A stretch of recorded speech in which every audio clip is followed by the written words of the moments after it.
بسم اللہ الرحمن الرحیم English class 6 Punjab text book unit number 1 سیرت النبی خاتم النبیین صلی اللہ علیہ وآلہ وصحبہ وسلم لیسن نمبر 2 صفحہ نمبر 3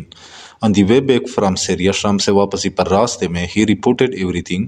اس نے سب کچھ بتا دیا about رسول صلی اللہ علیہ وسلم honesty رسول صلی اللہ علیہ وسلم کی ایمانداری انٹیلیجنس اور سمجھداری کے بارے میں تو حضرت خدیجہ رضی اللہ تعالیٰ عنہ کو شام سے واپسی پر راستے میں اس نے حضرت خدیجہ رضی اللہ تعالیٰ عنہ کو رسول صلی اللہ علیہ وسلم کے ایمانداری اور سمجھداری کے بارے میں سب کچھ بتا دیا. She too was impressed by his nobility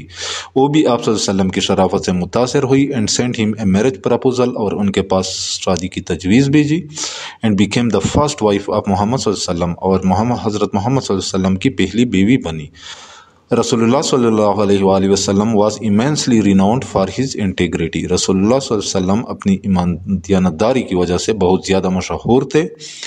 and even his staunch enemies اور اس کے سخت دشمن بھی called him الصادق اسے صادق پکارتے تھے یعنی the truthful یعنی سچا, الامین اور امین اسے پکارتے تھے, the trustworthy یعنی امانت دار. Once حضرت محمد صلی اللہ علیہ وسلم wrote a letter ایک دفعہ حضرت محمد صلی اللہ علیہ وسلم نے بس خط لکھا to the emperor of Byzantium بیزنطینی شہنشاہ کو ہرکولس جس کا نام ہرکولس تھا and invited him to embrace Islam اور اسے اسلام لانے کی دعوت دی. Upon reading the letter خط پڑھنے کے بعد emperor summoned ابو سفیان شہنشاہ نے ابو سفیان کو بلایا to interrogate him اس سے پوچھنے کے لیے about the رسول اللہ صلی اللہ علیہ وآلہ وسلم رسول اللہ صلی اللہ علیہ وسلم کے بارے میں. خط پڑھنے کے بعد شہنشاہ نے ابو سفیان کو بلایا تاکہ ان سے رسول اللہ صلی اللہ علیہ وسلم کے بارے میں دریافت کر سکے. ابو سفیان was one of the foremost opponents of Islam at that time ابو سفیان اس وقت تو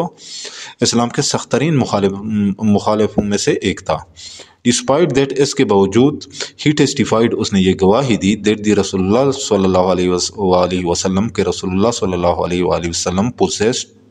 مالک ہے exemplary qualities of honesty and trustworthiness یعنی ایمانداری اور دیانتداری کے. اس کے باوجود اس نے یہ گواہی دی کہ رسول اللہ صلی اللہ علیہ وسلم ایمانداری اور دیانتداری کے مثالی صفات کے مالک ہے exemplary qualities of honesty and truthfulness and preached pure monotheism اور حقیقی وحدانیت یعنی ایک خدا کو ماننے کی تبلیغ کی.